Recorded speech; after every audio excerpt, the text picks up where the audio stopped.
Supreme কোর্টে যে সম্মান ইজ্জত নষ্ট করেছে, মর্যাদা নষ্ট করেছে, সেটা আমার রিকভার করতে অনেক সময় লাগবে। 6ই আগস্ট দাবি করেছিলাম যে যেসব বিচারপতিরা বিতর্কিত, তারা শপথ লঙ্ঘন করে বিচারকের কার্যক্রম করেছিল, যারা দলীয় মানসিকতা নিয়ে বিচারপতি হিসাবে তার দায়িত্ব পালন করেছিল, বিতর্কিত এইসব বিচারপতিদের অনতিবিলম্বে অপসারণ করতে হবে। আমরা আহ্বান জানাইছিলাম যে 2 সপ্তাহের মধ্যে ব্যবস্থা গ্রহণ করতে হবে এবং তাদেরকেও আহ্বান জানাইছিলাম যে আপনারা যারা বিতর্কিত, নিশ্চয়ই আপনি ফিল করেন বিতর্কিত, আর পদত্যাগ করেন।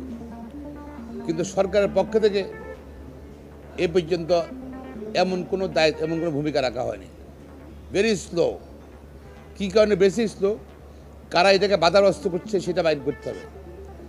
তো একজন কেন, একজন অনেক তো আছে।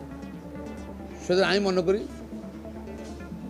সরকারকে মাননীয় রাষ্ট্রপতির নিকট আহ্বান জানাই, অনতিবিলম্বে যারা বিতর্কিত বিচারপতি, যারা দলীয় দৃষ্টিভঙ্গিতে বিচার কার্য পরিচালনা করেছিলেন, শপথ ভঙ্গ করেছিলেন,